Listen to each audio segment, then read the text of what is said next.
Welcome back. You're watching TV47 News Tonight.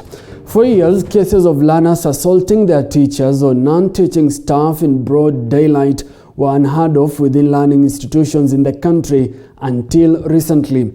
The spate of indiscipline in schools now seems to be taking a fresh twist, with the cases of learners attacking their teachers, some of whom have borne the ultimate cost of succumbing to injuries sustained, increasingly on the rise.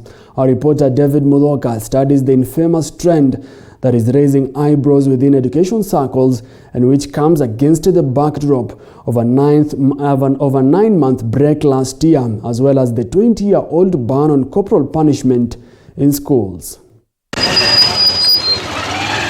On a rather calm Tuesday on the 12th of January 2021, a commotion that ensued at the staff room of Kisii School in Kisii County saw learning at the high school come to a standstill.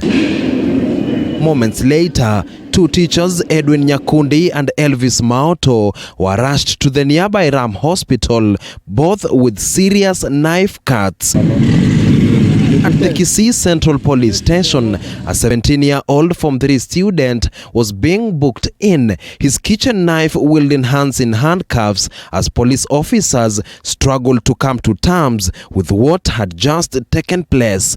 But the dust did not settle. Nearly a month later, at Ruambiti Secondary School in Kirinyaga County, another Form 3 student single-handedly rained kicks and blows on three of his teachers who had sought to know why he had carried a mobile phone to school.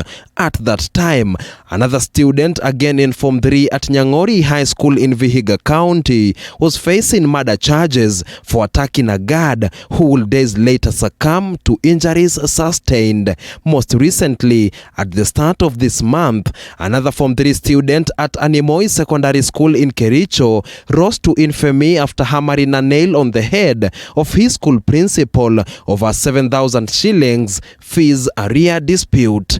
The list of such cases in schools in just half a year has continued to grow as more and more learners unleash their wrath on their tutors. For the first time in the history of indiscipline, teachers are increasingly finding themselves on the receiving end, with the surge in the cases puzzling education stakeholders. But who is to blame for letting their guard down? We as parents, maybe we look at the school as a place of dumping our kids. We don't want to be maybe disturbed, for lack of a better word. So I guess it's a high time the different stakeholders, first of all, call themselves a meeting. Parents, teachers, and also the students. Gregory adds tutors have also been ignoring psychoeducation and counseling in schools at their own peril, especially at a time when most learners are still grappling with the aftershocks of a 9-month break from school due to the COVID-19 pandemic. So these are the individuals we have in school,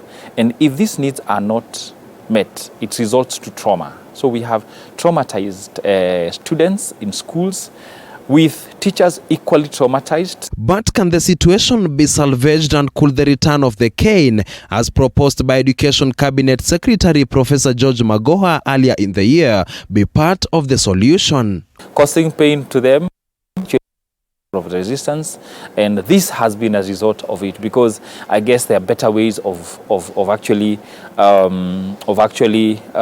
enforcing rules and regulation just to manage the institution. Amid the raging debate on whether sparing the rod has been spoiling the child, stakeholders have continued to condemn the attacks on teachers, even as all eyes trained on them suggest that something must be done, lest it's too late. David Mudhoka, TV47.